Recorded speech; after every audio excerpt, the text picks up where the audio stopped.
एउटा ड्युटी पुरा गर्ने मात्र चिज थिएन, एउटा राष्ट्रप्रेमले ओतप्रोत भएर एउटा राष्ट्रप्रेमले ओतप्रोत भई आएका देशका राजनीतिक रणधारहरूलाई सम्मान र सुरक्षा दिने ढङ्गले उहाँले साथ दिनुभयो। सम्पूर्ण सुरक्षा निकायका साथीहरूलाई, सबै तहका साथीहरूलाई विशेष धन्यवाद ज्ञापन गर्न चाहन्छु। पार्टीले एउटा ऱ्यापिड एक्सन टिम भएर स्थापनाकालदेखि बनाएको छ। राष्ट्रिय निर्वाहहरू आउँछन्, विशेष गरेर स्वयंसेवकका रूपमा कहीँ अप्ठ्यारो परेका खण्डमा सबैभन्दा पहिलो पुण्य अवधारणाका साथ खडा भएको ऱ्याट आरइटी सिङ्गो विभाग, यसका सम्पूर्ण परिवारलाई म धन्यवाद दिन चाहन्छु। मैले अलिकति बढी धन्यवाद आज कास्की ऱ्याटलाई चुट्याएँ भने गाउँमा मान्नुहोला। कास्की ऱ्याटले विशेष बाँकी चितवनको अन्य जिल्लाका ऱ्याटहरूले पनि त्यसै तरिका उनीहरूले आएर काम गर्नुभएको छ। उहाँलाई पनि विशेष धन्यवाद दिन चाहन्छु। चितवन जिल्लामा हुने हाम्रा कार्यक्रम विशेष हुने गर्दछ, नागरिक चासोको हिसाबले, पार्टीको चासोको हिसाबले पनि। र चितवनले भर्खरै नयाँ टिम पनि पाएको छ। आयोजक जिल्लाका हिसाबले म चितवन राजसभा र यस अन्तर्गतका सम्पूर्ण पालिका वडाका सम्पूर्ण पालिकाका साथीहरूलाई यो आयोजनाका लागि सहभागी हुनका लागि धेरै धेरै धन्यवाद। साथीहरू, निर्वाचनमा गइसकेपछि त्यसले एउटा परिणाम त दिइहाल्छ। प्रतिस्पर्धीका रूपमा हामीले गर्नै पर्छ। र सभापतिका रूपमा मैले कुनै पनि जिल्ला, पालिका, वडा अथवा प्रदेशका कुनै पनि अधिवेशनहरूमा आफूलाई प्रत्यक्ष संलग्न नगराइकन अलिकति टाढा राखेर हेर्ने प्रयास गरेँ। किनकि यो पहिलो अधिवेशन र पहिलो महाधिवेशन भएको हुनाले हाम्रो सङ्गठन कस्तो अवस्थामा रहेको छ यसको सम्पूर्ण कुरा जान्नु जरुरी थियो। त्यसलाई ढाकछोप गर्ने होइन, सकिन्थ्यो होला चाहेको भए केही कमजोरीहरू ढाकछोप गर्न, तर त्यसलाई ढाकछोप गर्नुभन्दा पनि कहाँ रहेछौँ भन्ने कुरा यसको सम्पूर्ण भनिन्छ नि हाम्रा हुने यो थाहा पाउनु जरुरी थियो। त्यसैले गर्दा यो अधिवेशन पहिलो ऐतिहासिक महाधिवेशन सभापतिका रूपमा मेरो लागि पक्कै एउटा महत्त्व राख्ने घटनाहरू भयो, कार्यक्रम भयो र यसबाट सिक्नुपर्ने कुराहरू र जान्नुपर्ने कुराहरू धेरै कुरा रहेका रहेछन्। म आफैले यो कुरालाई हेर्न पाएँ। त्यसैले तमाम कमजोरीका बावजुद पनि जुन धैर्यताका साथ यहाँहरू सहभागी भइदिनु भयो, म त्यसै भएका प्रतिनिधिहरूलाई धेरै धेरै धन्यवाद दिन चाहन्छु। उहाँहरू चिसो पाहाडको कालबाट यो गर्मीमा, यो प्रचण्ड गर्मीमा आएर जसरी तपाईँहरू अभिनु भयो, पसिनाका धारा लगाएर नाच्दै र तप्दै यो महोत्सवमा तपाईँहरू सहभागी हुनुभयो। त्यसले एउटै कुरा देखायो कि तपाईँको पार्टी प्रेम, तपाईँको राष्ट्र प्रेम। म त्यसको उदाहरण नमस्कार भएर तपाईँहरूलाई आदरपूर्वक धन्यवाद ज्ञापन गर्न चाहन्छु। हरेक राजनीतिक दलका आफ्नै सङ्घर्षका कथा हुन्छ। पछिल्लो समय राजनीतिक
निर्वाचन क्षेत्रमा जुन एउटा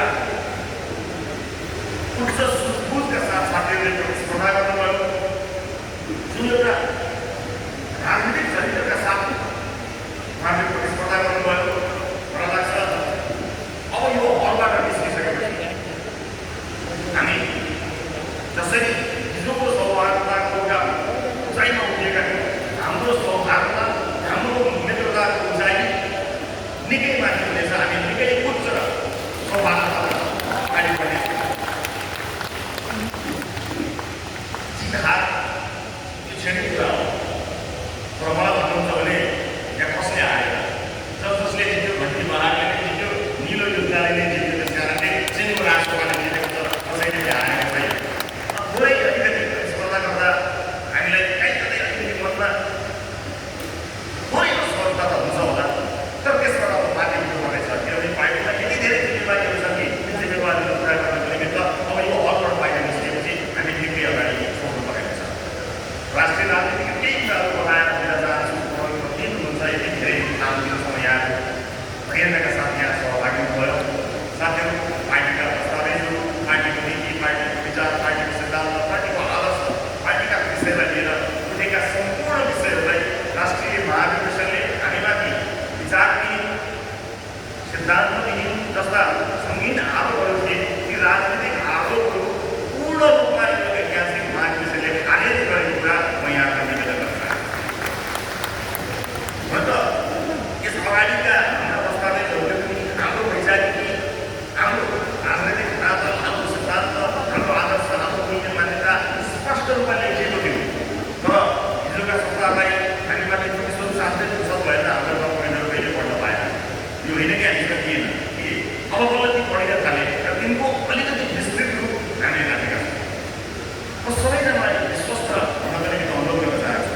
एउटा सत्तारूढ राजनीतिक दल, भर्खरै आएको राजनीतिक दल, राजनीतिक अपरिपक्वता कहीँ कतै मेरा लगायत हामी साथीहरूले गर्ने अभिव्यक्ति, हाम्रा व्यवहार, हाम्रो संसदीय अभ्यास, हाम्रो पार्टीगत अभ्यास, यी सबै कुराहरूले यिनीहरू अहिले आवश्यक छन् कि त्यसले कहीँ कतै अप्ठ्यारो पर्छन् कि लोकतन्त्रप्रति नै प्रतिबद्धता अप्ठ्यारो पर्ने त होइन, कतै लोकप्रियताका आडमा यिनीहरू रहने त होइन, यिनीहरू गम्भीर छैनन् कि दुर्घटनाको हुन्छ कि भन्ने प्रश्नहरू त हामीले व्यापक सामना गर्नु परेको छ। मैले यो मञ्चमा उभिएर आज भन्नैपर्छ कि राजनीतिक रूपमा हामीले परिपक्व राजनीति गरिरहेका छौँ भन्ने कुरा देखाउने कुरामा हामी चुकेका जरुर छ। यो कुरा हामीले मनन गर्नुपर्छ। हामीले छातीमा हात राखेर आफैलाई सोध्नुपर्छ कि हाम्रा व्यवहार, हाम्रा अभिव्यक्ति, चाहे हाम्रो संसदीय अभ्यास, सबै कुराहरू हामीले देखाउनु पर्ने जति परिपक्वता देखाउन सकिरहेका छैनौँ।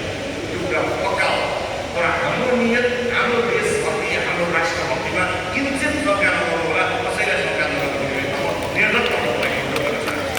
हो, नयाँ छौँ, त्यो अभ्यासहरूमा हामी नयाँ भएका कारणले केही असहजताहरू भएको छ होला, तर देशको पछिल्लो परिवर्तन, सङ्घीय लोकतान्त्रिक गणतन्त्र, यसले दिएका उपलब्धिहरू, यसलाई जोडाउने कुरामा, यसलाई सम्वर्धन गर्ने कुरामा हामी एक ठाउँमा छौँ, एकजुट छौँ। यसबाट हामी दायाँ बायाँ दिनचर्या हुँदैन। शासकीय स्वरूप हामीले प्रश्नहरू के उठाएका छौँ, ती शासकीय स्वरूप सामर्थ्य मुद्दाहरू यिनलाई पुनरावर्तन गर्ने क्रममा हाम्रा मुद्दाहरू यी हुन सक्छन् जसलाई छलफलका रूपमा हामीले राखेका छौँ, हामीले भर बनाएका छौँ। तर भर जब केही समय बित्दै जान्छ, त्यसलाई त्यसका कुनै मुद्दाहरू, त्यसका कुनै चिहाहरू, त्यसको कुनै तल्लामा यस्ता सम्भावनाका मुद्दाहरूलाई कहिले बन्देज गर्न सकिँदैन। बस हामीले के भनेका हौँ, हामी यही व्यवस्थाभित्र रहेर पुस्ताको अवस्था परिवर्तन गरेका आएका छन् आएका हौँ। यही गर्ने त होला नि। हामीले सुरुवात गरेको जातिलाई छान्ने नारा जतिखेर पार्टी स्थापना भयो, हामी चुनावमा जानको लागि 5 महिनाभन्दा बढी समय दिएन। त्यतिखेर हामी जान्ने बनाइ छान्न सक्ने अवस्थामा थिएनौँ। त्यस कारणले जान्नेलाई नै खोजी छानिएको त्यतिखेरको नारा त्यति हाम्रा कयौँ ठाउँहरूमा त्यसलाई अध्यापनिक नगरिकन उहाँले त्यो आज पनि देखिन्छ। हामीलाई त्यो नारा प्रिय छ। तत्कालीन अवस्थामा तपाईँले निर्वाचनमा गयौँ, 5 महिना बाँकी रहँदाखेरि हामीलाई जान्नेहरू छान्नु भए विकल्प थिएन। हामी यसरी टोल टोल, घर घर, छिमेक जिल्ला अनुसन्धानमा बसेको थिएन साथीहरू। आज तपाईँ निर्वाचनमा जससँग सहभागी नभइदिनुहोस् न, तपाईँ उम्मेदवार नभोट दिनुहोस् न भनेर आज कसैले हात बन्द गरेको छ। साथीहरू, हिजो तपाईँ निर्वाचनमा भोट दिनुहोस्,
हुँदैन। आज हामीले यहाँ उठेर भन्न सक्नुपर्छ र सिङ्गो देशलाई म यही मञ्चबाट भन्न चाहन्छु कि राष्ट्र प्रतिबद्ध छ।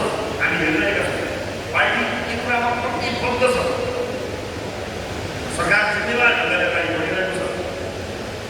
सरकारका क्रियाकलापहरूमा पछिल्लो समय हामीले द्रुत गतिमा काम गर्नुपर्छ भनेर हामीले विभिन्न ठाउँमा भनिरहेका छौँ। यो द्रुत गतिमा काम गर्ने सिलसिलामा लोकतन्त्रका अपार सिद्धान्तहरू नमासिनु नमिचिनु, विशेष गरेर अत्यन्त दुःख र कष्टले इतिहासले बनाएका संस्थाहरू छन् ती नमर्किनु, यस कुरामा हामी सकेछौँ र पार्टीले यसलाई नजिकबाट निगरानी गरिरहेको छ र अहिलेसम्म यतिखेरका मितिसम्म हामीले भन्नुभन्दा हामी ती सम्पूर्ण संस्थाहरूलाई समृद्ध बनाउने कुरामा प्रतिबद्ध छौँ। नागरिक जीवन विकासका कुरामा हामी प्रतिबद्ध छौँ। प्रिय साथीहरू, अब विभिन्न पदमा विजयी हुँदैका साथीहरूलाई शपथ ग्रहण गराउनुपर्नेछ। त्यसका लागि पार्टी कार्यालयमा एक विशेष भव्य चियापान कार्यक्रम सहित सबै साथीहरूलाई, नयाँ साथीहरूलाई स्वागत गर्नुको निम्ति म आतुर छु। आज यहाँबाट शपथ ग्रहण गरिसकेपछि यो जिम्मेवारी प्राप्त भएको छ। मेरो नेतृत्वलाई विश्वास गर्नुहुने सबै साथीहरूलाई म धेरै धेरै धन्यवाद दिन चाहन्छु। पार्टीका हरेक पक्षलाई धन्यवाद दिन चाहन्छु। एउटा कुरा निर्वाचनको क्रममा अहिले के देखियो भने राष्ट्रप्रति जुन राष्ट्रका परिवारको प्रेम छ त्यो प्रेम देखियो। पुराना साथीहरूप्रति पनि प्रेम, भर्खरै हालेका साथीहरूलाई पनि जिताएर लिएर जानुपर्छ भन्ने कुरापछि यही हो बलियो राष्ट्रको सङ्केत छ। भन्नका लागि सुन्नका लागि कानुन बनाए, लिस्टै बनाए कि भन्ने कुराहरू नसुनिएको होइन, म देखिएको होइन। तर पनि हाम्रा आम पार्टी सदस्य मतदाताहरूले विवेक प्रयोग गरे र उनीहरूले कुनै ब्याकग्राउन्ड या दुध होइन भन्ने या बनाउनेहरूले बनाएर बनाएन होला, त्यो पछि अध्ययनको विषय होला। त्यसमा हामी समीक्षा गरौँला, हेरौँला, अध्ययन गरौँला। तर सबैलाई स्वीकार गर्ने भर्खरै पार्टीभित्र प्रवेश गरेका साथीहरूलाई पनि उच्चभन्दा उच्च मत दिएर पठाउनु भएको सङ्केत यो भने राष्ट्रसभामा सबैलाई स्वागत छ। यो एउटा सन्देश मैले पाएको छु। पुराना योगदान दिएका साथीहरूलाई होइन चुकाउनु हुँदैन होला भनेर कसैको दिन त बल्ल बल्ल जित्नु भएको छ। त्यो चेतना देखियो भने यो त पुरानो मान्छे हो, यतिको मान्छेलाई चुकाउनु हुँदैन कि क्या हो भन्ने चेतना पनि। त्यस कारणले नयाँ र पुरानो बन्द पनि आजबाट हुँदै गएको छ। यो गुट र त्यो गुटबाट पनि अन्त्य भएको छ। अंशहरू केही बाँकी रहेछ भने त्यसलाई यही दहन गरेर कहीँ कतै वैमनस्यता बाँकी रहेछ भने लड्ने क्रममा, प्रतिस्पर्धा गर्ने क्रममा एकअर्काप्रति कहीँ पनि भयभाव सृजना भएको रहेछ भने यसले यही अन्त्य भयो। यसको अन्त्येष्टि यही हलबाट गरेर हामी अगाडि बढ्नुपर्ने हुन्छ। सबैजनालाई यही अनुरोध गर्न चाहन्छु। लोकतन्त्रको सुन्दर अभ्यास गरेर पार्टीको नाममा खटिनुभएका, स्वयंसेवीको रूपमा काम गर्नुभएका सम्पूर्ण तपाईँ महानुभावहरूलाई, तपाईँ साथीहरूलाई धेरै धेरै धन्यवाद दिन चाहन्छु। पार्टी परिपक्व ढङ्गले एउटा असल राजनीतिक चरित्रका साथ अगाडि बढ्नेछ। यो नेतृत्वलाई तपाईँहरूले स्वीकार गरिदिनु भएकोमा मलाई विशेष गरेर सर्वसम्मत सभापतिका रूपमा स्वीकार गरिदिनु भएकोमा म फेरि पनि यहाँहरू कृतज्ञ छु, आभारी छु। यहाँलाई धेरै धेरै धन्यवाद दिन चाहन्छु।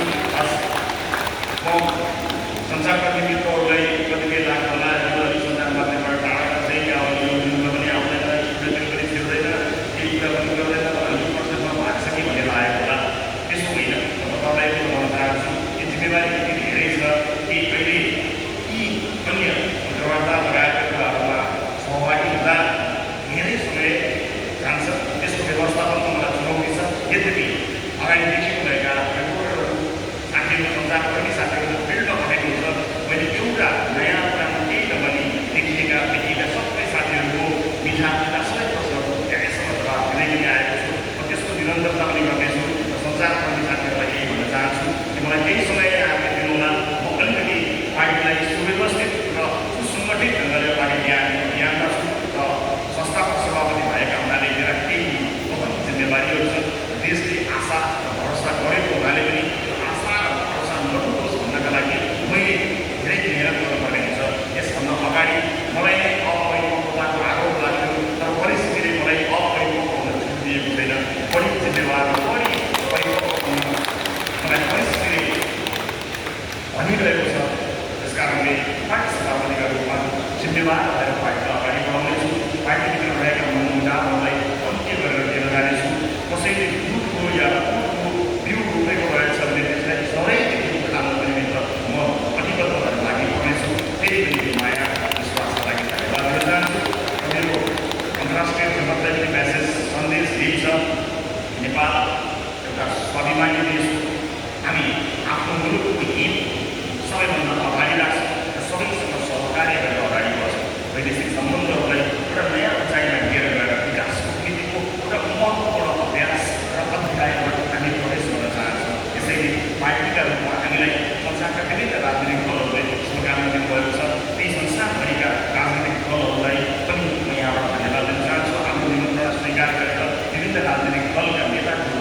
हामीबाट उहाँको सम्मानमा काहीँ कतै केही कमी भएको रहेछ वा उहाँलाई अपमान भेट्ने कुरा भएको रहेछ भने पार्टी सभापतिका रूपमा म क्षमा चाहन्छु।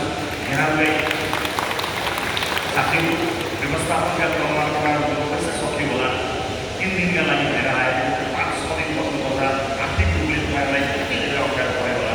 पार्टीले सकेसम्म तपाईँले 3 दिन पैसा आएर अलिकति सहयोग गर्यो होला, तर त्यसका बावजुदले तपाईँलाई अप्ठ्यारो पऱ्यो भने पार्टीको फन्ड हामीले तपाईँहरूबाटै प्राप्त गरेका हौँ। तपाईँलाई दुःख पर्दाखेरि, तपाईँलाई आपद पर्दाखेरि त्यो पार्टीको फन्ड जोगाएर राख्नुपर्ने केही पनि जरुरी छैन। भएको सबै साथीहरूको सुविधाको लागि, साथीहरूको लागि खर्च गर्नै पर्छ। त्यसका लागि पार्टीको फन्ड तपाईँहरूले बनाएकै फन्ड छ, हामीले पारदर्शी रूपमा राखेका छौँ। यसमा अप्ठ्यारो परेको भए मलाई खबर गर्नुहोला। तपाईँको अप्ठ्यारोमा, तपाईँको सुखदुःखमा हामी साथ दिन्छौँ। त्यो साथ हामीलाई धेरै पनि चाहिएको छ। पार्टी सदस्यहरूको साथ हामीलाई धेरै पनि चाहिएको छ। यही तपाईँको साथ र भरोसाले हामीले यति ठुला दलहरूसँग राजनीतिक